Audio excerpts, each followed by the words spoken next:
mau cerita horor, tapi sebenarnya ini tuh nggak horor-horor banget sih ceritanya. Cuma kayak gue mau cerita aja karena gue gabut. Dan gue nggak akan masukin sound-sound horor ya, karena kayak di video kemarin banyak yang bilang, Min gak usah pakai lagu-lagu horor serem kayak gini dong. Oke, nggak akan gue masukin, ini bener-bener pure. Gak gue edit-edit nih video. Ini gue diceritain sama teman gue, jadi ini pengalaman tantenya sendiri. Jadi suatu hari tantenya ini lagi mau ke suatu gedung. Kayaknya waktu itu mau ngurusin pajak deh, gue juga agak lupa karena temen gue diceritain udah lama deh. Pokoknya mau ngurusin pajak udah lama gak kesana. Yaudah datang ke sana sekitar jam 7 jam 8, tapi sepi. Kayak seharusnya jam segitu adalah jam orang ngantor gak sih? Kayak udah seharusnya 1-2 orang udah pada ada di kantor kan, tapi itu bener-bener gak ada orang.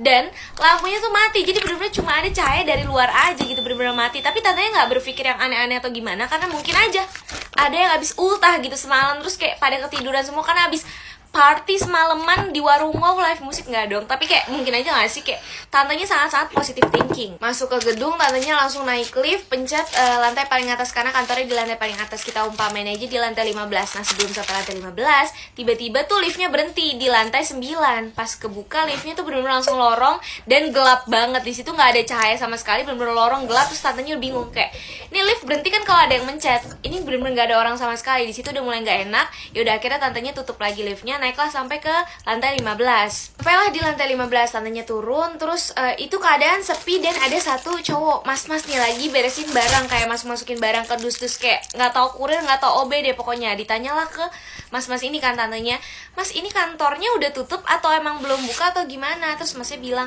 ini udah pindah, jadi kantornya udah nggak di sini lagi, dan emang ini semua gedung nih rata-rata kantornya udah pada tutup semua bu gitu. Terus akhirnya tantenya bilang, oh udah pindah ya, makasih ya mas segala macam. Terus cabutlah nih ke bawah. Pas turun keluar udah terang kan, itu ketemulah sama tukang ojek. Si tukang ojek ini heran kan, kok dia keluar dari gedung ini. Terus ditanya nih sama tukang ojeknya, Mbak dari mana? Terus habis itu ditanya, oh ini pak saya tadi mau ke kantor di lantai 15 tapi dia udah tutup, segala macam diceritain. Terus tadi ketemu juga sama orang katanya udah tutup, makanya saya ke bawah lagi gitu. Terus kayak si tukang ojeknya bener-bener bingung. Terus dia bilang, loh di atas ada orang, ini kantor udah 1 tahun tutup. Itu tantenya shock dan yang kayak, tadi dia ngomong ada orang di lantai 15 dan liftnya kenapa bisa jalan kalau udah 1 tahun gedungnya nggak dipakai, ngerti nggak sih? Kan seharusnya kayak listrik segala macam udah nggak ada, walaupun emang tadi pas masuk lampunya mati, tapi liftnya jalan cuy. Kayak itu siapa?